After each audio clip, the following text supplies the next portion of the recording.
today we are going to talk about the culture of hustle, how it leads a lot of us, including myself and I know yourself, to burnout. Hmm. Managing people's expectation, because either we like it or not, it does have an impact and an influence in the way we live our life and the decision we make.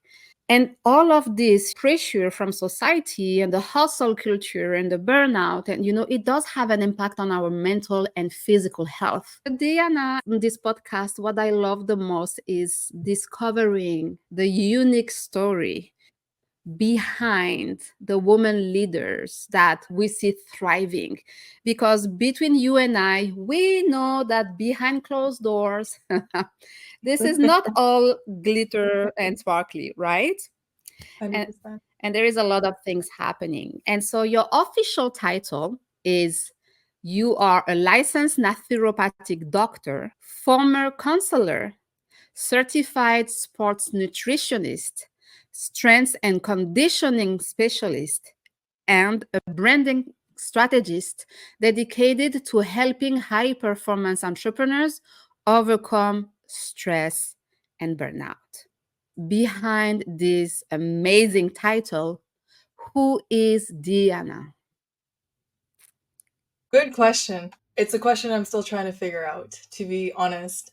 I know it's so cliche when we say, we're more than just our titles, but I think I'm a human, just like you, just like everybody else on the planet, and someone who's continued to try to find a purpose in life and find joy in my everyday life. Try to live a life that is purposeful without having the society and other people interfere my definition of a wealthy, abundant life, if that makes sense. Mm. You and I have had this conversation before in terms of how the French put living first and they put work second, right?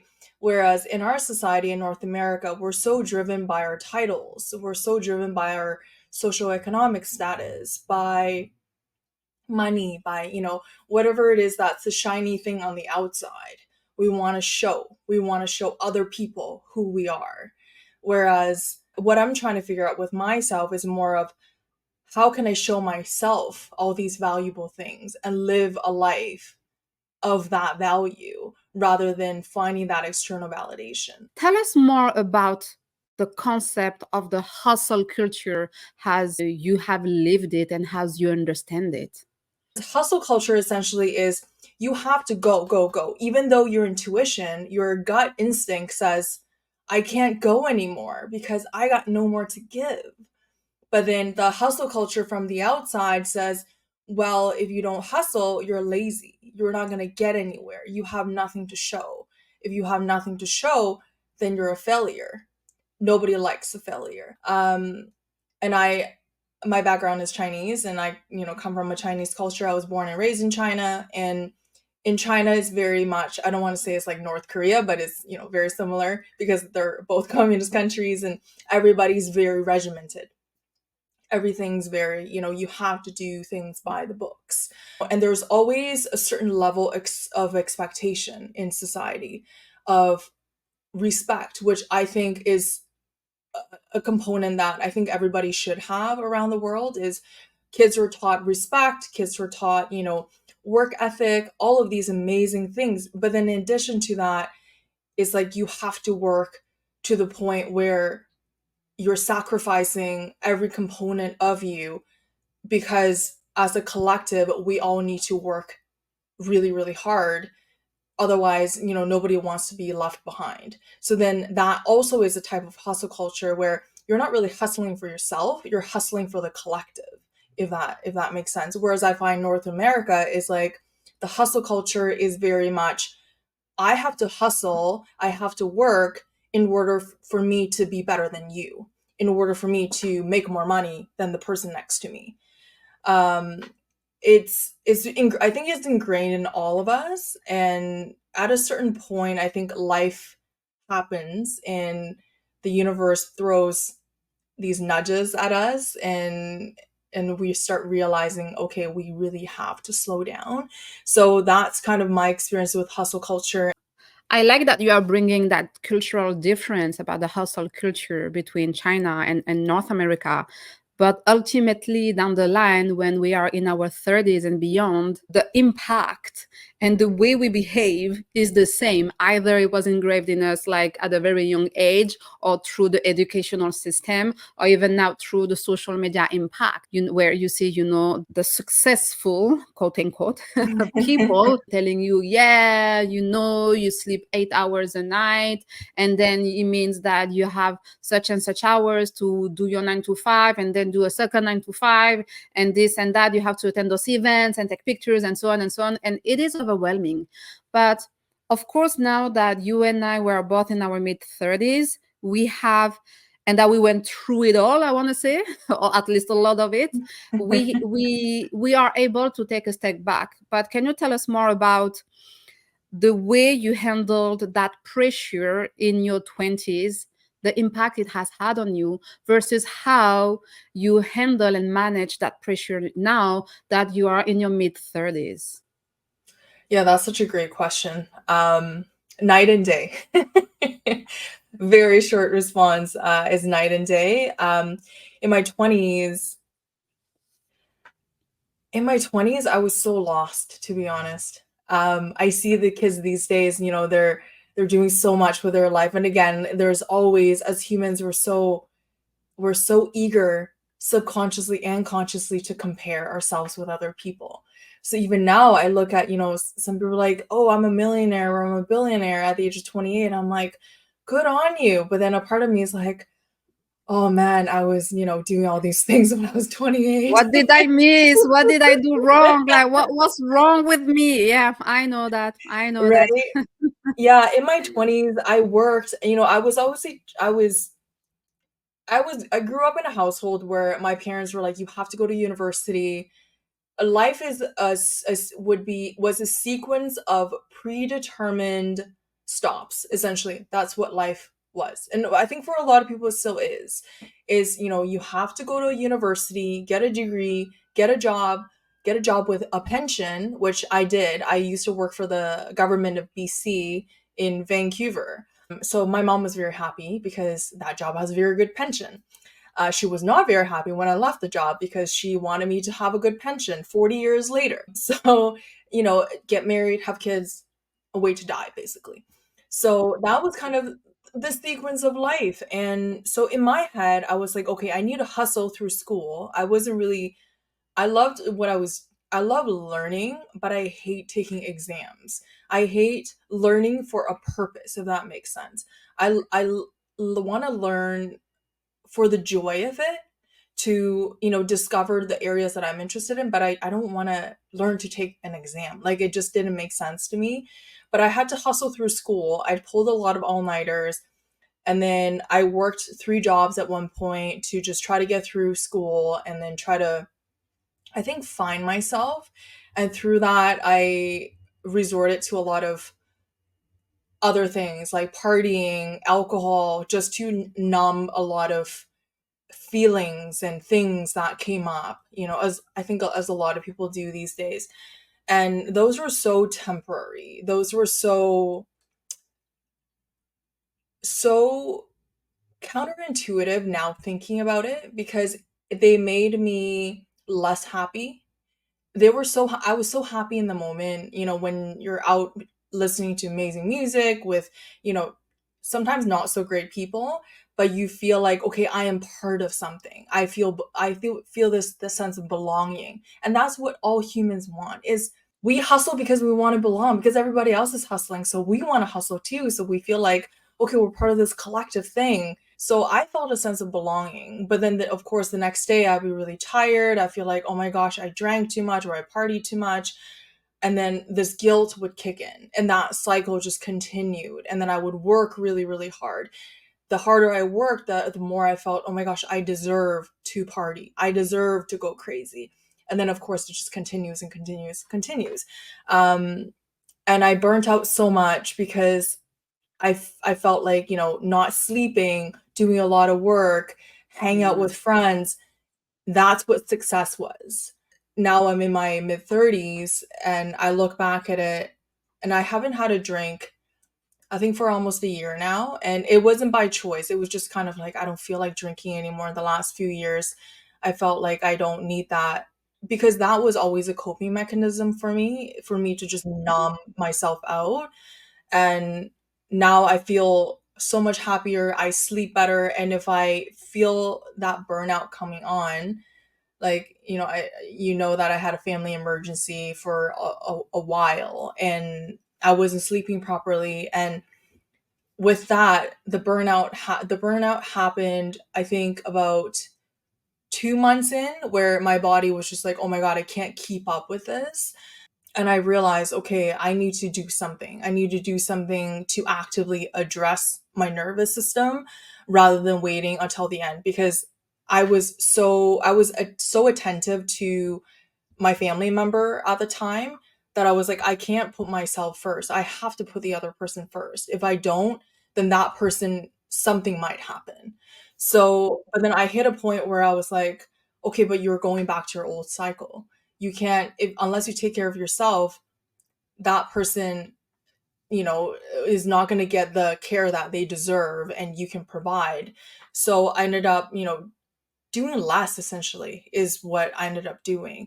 I would sleep more, and if I felt like, okay, I don't want to work, then I just don't work. I do all my client work for about 3, 4 months. I did all the client work, but I did nothing in my business. And it was that point where I was like, it's okay. I literally had a moment where I was like, life goes on. Everything is fine. But if I get sick, if I end up in the hospital, there's nothing else I can create from this point. So I think some people have to go to the darkest place in order for them to realize that something needs to change. They can't just keep going and digging that grave for themselves. And that's kind of Mhm. what people are doing, right? It's like they're literally digging their own graves at this Yeah. point. Hmm. But I understand, and I can see one of the major shift between your 20s and your 30s now is the absence of guilt, right?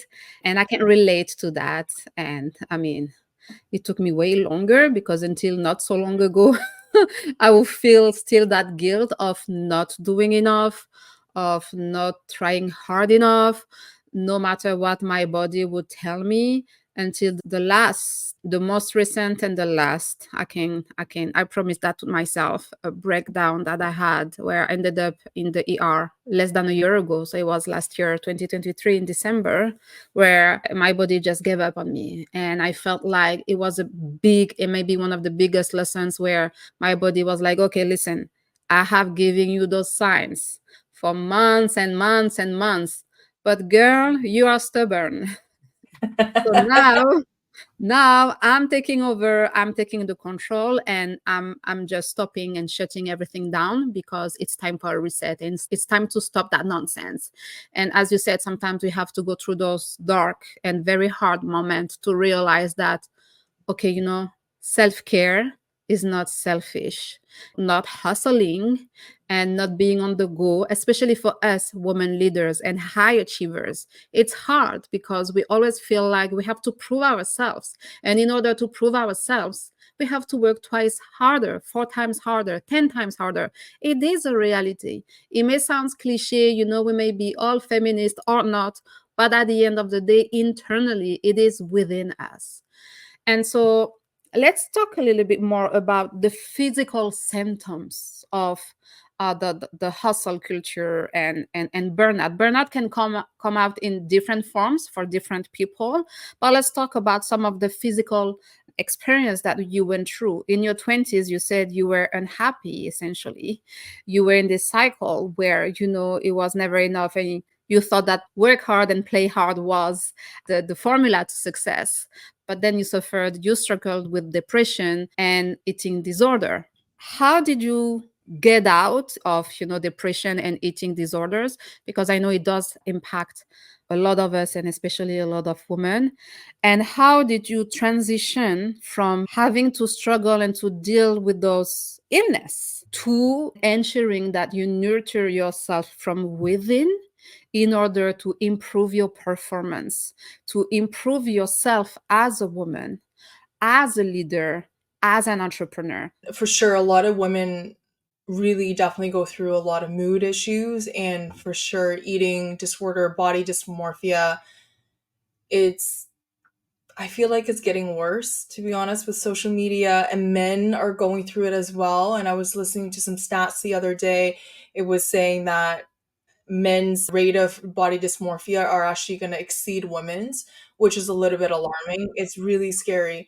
With the eating disorder, to be honest, I struggled a lot when I was a kid. I used to be a really chubby kid, and I used food as a source of comfort. I was very shy, introverted, a lot of had a lot of issues mentally and emotionally when I was a kid. So going into my teenage years, my parents and I moved to Canada when I was in my early teens and didn't speak a word of the language, couldn't understand. So that was another hard hit moment where I was like, wow, I felt like at least I spoke the language and I belonged a little bit. And now I don't even speak the language and I'm in this strange land, right? So again, food was part of that. But then on the other side of this is I was going to my, teenage years, and as teenagers, girls especially are very body conscious. So then there was always this tug of war of I want to eat to soothe myself, but then I got to be very conscious of my body. So that continued for a little bit, and then the depression was always there. I had some fairly dark moments and dark thoughts into my teenage years as well. So that kind of followed me into, I would say, even my mid 20s, late 20s, it was still there. And some days the depressive moments still creep up. Like a couple months ago, it was still, it crept up because I wasn't taking care of myself enough because of the situation I was going through. And I would just sit there doing dishes or something random. I wouldn't think about anything. I would just start crying because my body is like, okay, something needs to be released. We need to get something out. And so that energy wasn't moving properly. So that's kind of the reason why I was, having a eating disorder, and I was going through depression. And then the body dysmorphia was a huge thing too. I actually went into bodybuilding because I hated my body so much. And a lot of girls actually go into bodybuilding, unfortunately, because for the same reason, is because they hate their body so much, they want to change it. And the more, it's such a vicious cycle, because the more you starve yourself, the more your body craves food, and the more distorted of an image you have of your body. So, it's such a vicious cycle that kind of went on until my mid 20s. And the reason why I went into naturopathic medicine was because my family members have a lot of mental health issues. So I did my undergrad in psychology, went into counseling, and I realized that the people who are working with our clients and our patients, they didn't really care about the mental health piece. A lot of them were just collecting pensions, going back to the pension piece. And so I didn't like that. And I was, I always thought that if we do something, we do it with purpose and we do it with heart. And I watched their physical health and condition deteriorate as well, because the nutrition was so bad that I would like look at the food, and I thought to myself, I wouldn't even feed this to my dog. Oh my So the God. people would gain weight, with the medication as well. So the health they were really deteriorating. So in my mind at the time, I thought to myself, this is not the solution to what I want to do and the ultimate goal that I want to achieve in terms of helping people. So I went into naturopathic medicine. When I went to naturopathic medicine, I realized it's so much on the physical and so little on the mental, that was also out of balance. I was trying to find an area where it's untapped, but also people need the most help. And so I started thinking about myself. And, as most therapists do, and counselors as well, is we can be so empathetic is because we've gone through a lot of hardship ourselves, right? So we know how it feels. We know we can really relate. So I thought to myself, okay, the gut is something that I've always had issues with. Stress, nervous system response, and burnout, that's something that I've always had. a lot of issues with. So that's why I went into that area. And mental health, of course, addressing mood disorders, depression through food, but also through a lot of mental emotional work, but more so just understanding yourself and what you really want in life. That actually helps so much with gut health. More and more people and studies are recognizing that the gut is the second brain, and in some occasions, the first brain. Why is gut health so important? So let me ask you something. Other than the air you breathe, what do you voluntarily do every single day? Like most people have to do other than sleep. What do you put into your body? I drink water, I eat food, sometimes too Mhm. much chocolate. But yeah, that's what I would do. I would eat, drink, and sleep and Yeah. work. Yeah, totally. So if you think about it, we're constantly putting things into our body, which is for you is water and food. For me is water and food, and for some people is pop, alcohol, cigarettes, whatever it may be, right? No judgments here. Everyone makes their choices. But it is something that you voluntarily do every single day, and it's something that you have to do unless some people fast, but then at some point they have to eat. So your gut is essentially the gateway to everything inside your body. The only two, I mean, not the only two, but the two openings that are exposed to the outside world is your mouth that goes straight inside your body, and your nose and your eyes as well. But we don't really do much with our eyes unless we, look at screens and all that. But the two main things is the air we breathe, the things that we inhale, perfume, anything scented, and chemicals in the air, all that. And then the other one is the thing that we put into our body. And there is a very obvious difference between when we eat a crappy lunch, for example, versus a very nourishing lunch. I don't want to say healthy because it's such a loaded word as well. And like everyone has a definition of healthy these days. So a nourishing lunch and a crappy lunch, let's say like a burger with some fries, versus a nourishing lunch is, let's say a pumpkin stew, homemade with lots of veggies and herbs and spices and all that good stuff. The two people are going to feel completely different afterwards. One is going to feel groggy. They don't want to move. They don't want to do anything. Their brain probably isn't going to think as well. They're probably not going to be as sharp. And they're like, oh, I'm just going to be, on the couch for the rest of the day. They're happy there because the body is having a hard time processing that stuff versus someone who has a nourishing lunch. That is energy. Food is energy. So the type of energy you put into your body is like putting diesel in a gas car.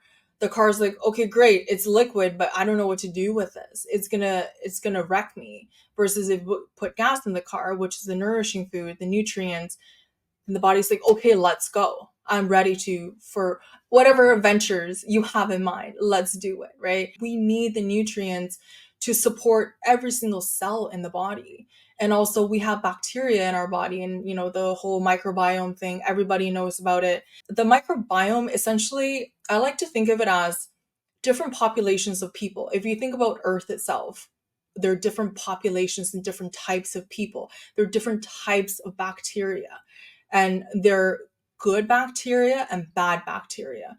So the bad bacteria loves to feed on certain things, certain nutrients, certain foods, versus the good bacteria like something very, very different. So for example, the good bacteria really feeds on, fiber, really healthy, good fiber from vegetables, versus the bad ones, they love to feed on sugar. So if you eat, and that's why some people have candida when they have a lot of sugar, right? Because they're literally feeding the bacteria and telling them to grow, grow, grow, grow, grow, and then the healthy ones get killed off. So Mm. then we're cultivating these little buggers inside who are running us over. So that's why gut health is so important. It's the microbiome, and of course the microbiome produces all these different things that helps the body flourish, nourish, all those things. And our hormones depend on our gut health, our lymphatic system, I mean, everything, literally every single thing. And the gut has a direct connection to the brain. So that's why some people feel brain fog. They feel tired, they have headaches when they don't eat well, is because the brain's like, okay, this is not right here. What's going on, right? So that's why it's so important, especially as entrepreneurs. We want to be able to think with our minds. We want to be sharp. We want to produce. We want to, be efficient. We're not going to have that efficiency if we don't have a healthy gut. So basically, your gut health has an impact in how you feel from within, ultimately, how you feel from the outside, how you think, your mood, and your productivity as a leader.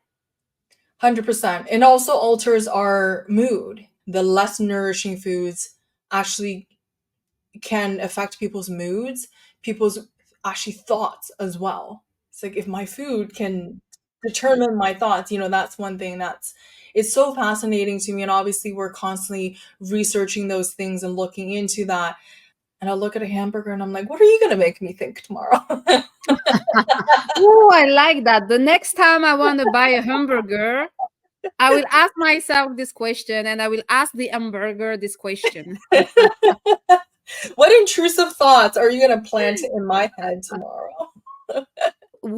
How do I get started? I'm aware that my diet is not perfect. We are going through a lot, society's expectation, hustle culture, burnout. So what are the tips that we can start implementing now, maybe just to make us feel better?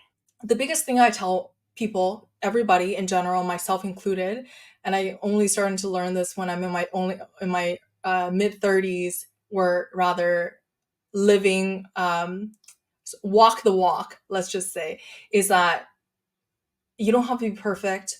Nothing needs to be perfect. Small baby steps. Because some people, a lot of my clients come to me, they're like, what can I do? I want everything and I will execute every single thing.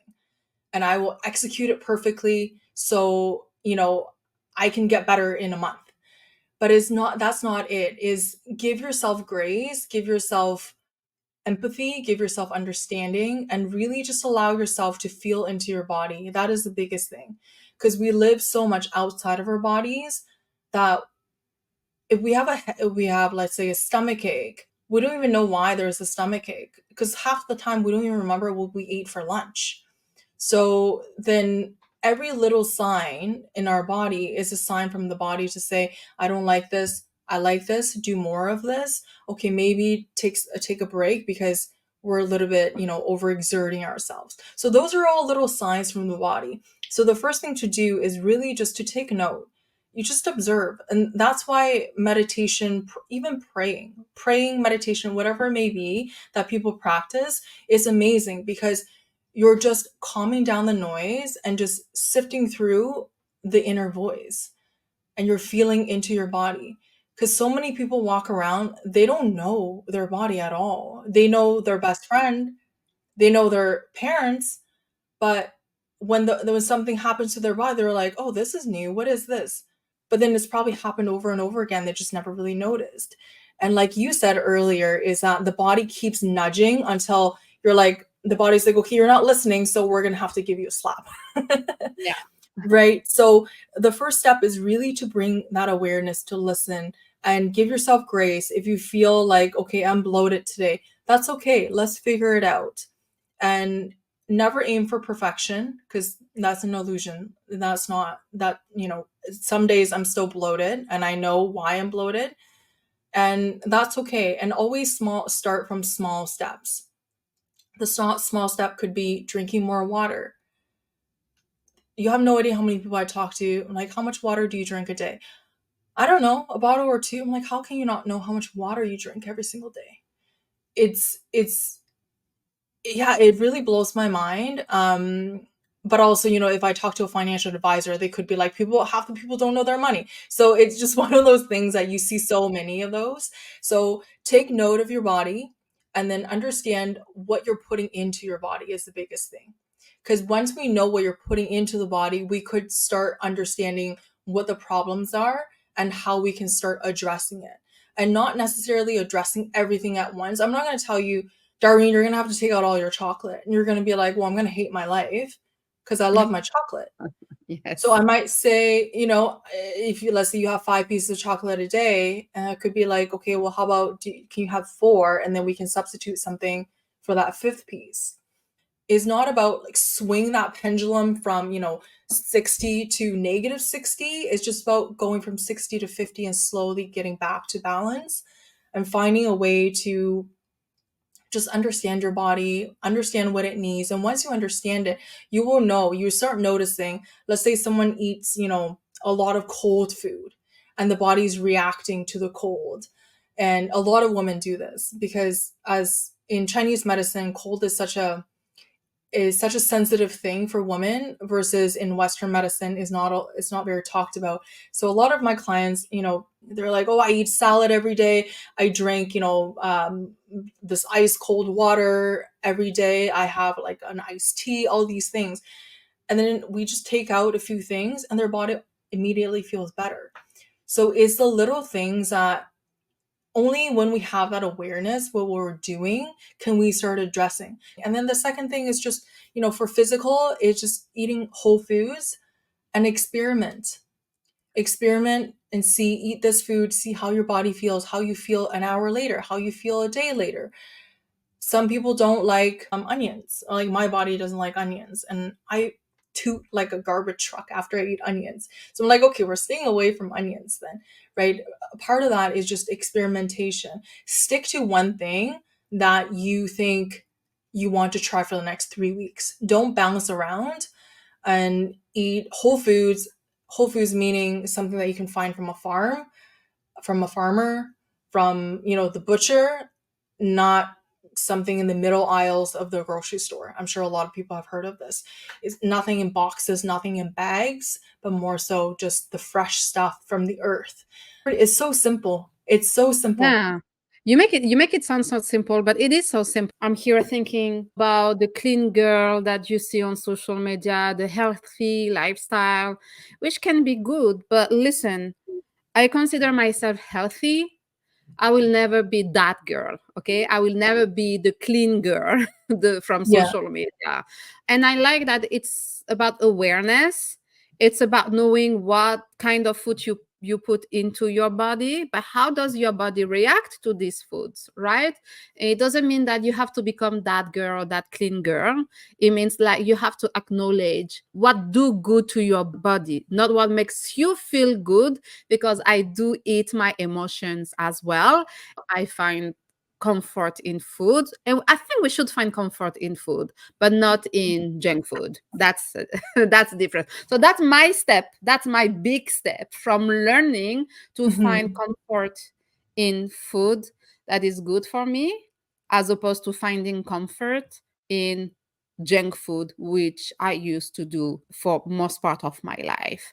yeah, And so this is the healthy version of me. And I'm proud of this version of me, right? Keep it simple. Don't overthink it. Don't think that you have to have it all and to have it all figured out, because we totally. are we are a work in progress anyway. And that it has to be all clean and beautiful and aesthetic the way you see it on social media. And you will notice that I mention a lot social media because, like it or not, either we are aware of it or not, it does have an impact on our mind and the way we perceive, to some extent, our life.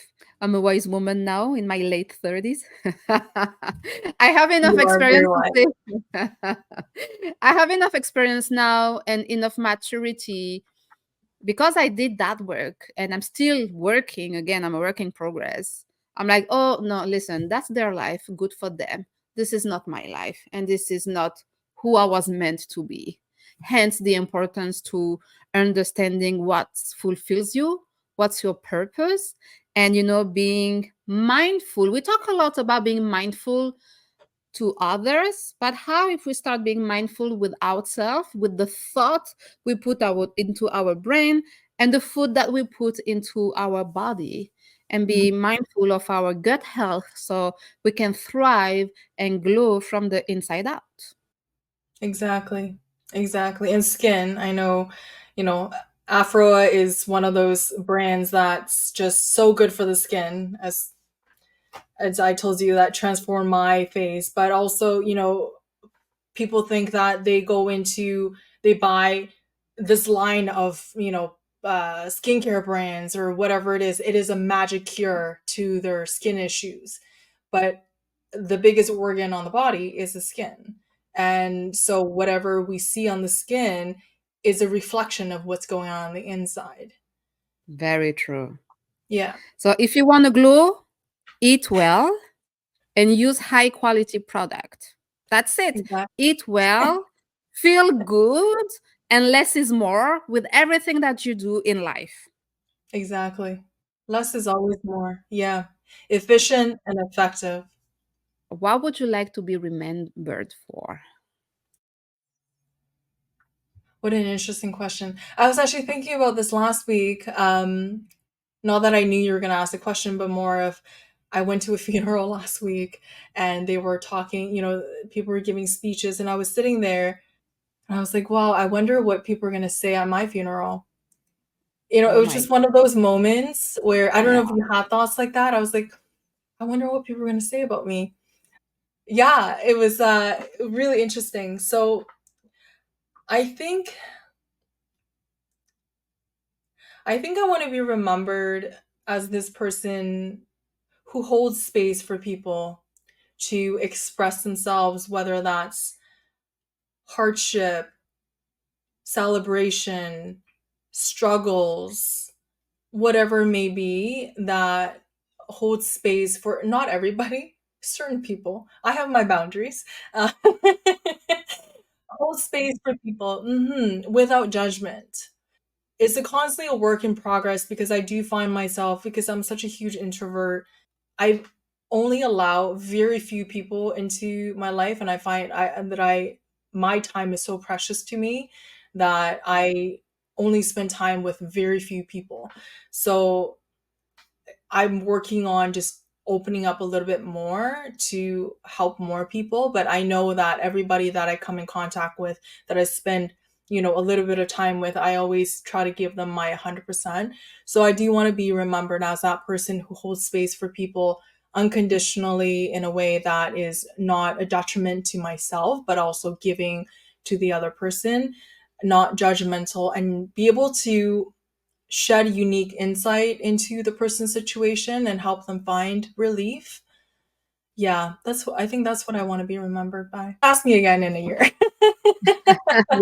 The conversation might be different. Yeah, exactly. For the people listening and who are increasing awareness about themselves, where can they reach out to you and how can you help them become a better version of themselves for themselves? Yeah, my everything is on social. If you just type in Deanna Rose, it will pop up, because I find a lot of people have the same issues. I'm actually creating this program where the program is designed to help them realize what is actually important in their own lives and prioritize themselves a little bit more and find that balance, and shifting to more of what you and I have talked about is more to living rather than more to working. So that course is coming out soon.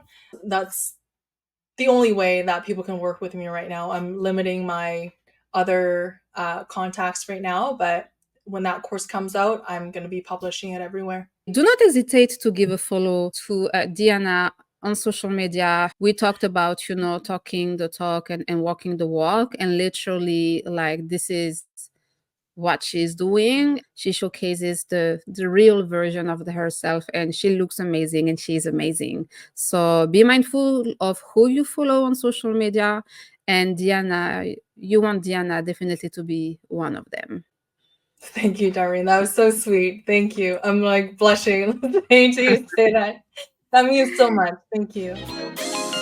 If you enjoyed this episode, please subscribe and leave a review. Your feedback helps us to continue grow and bring more valuable content. Until next time, bye.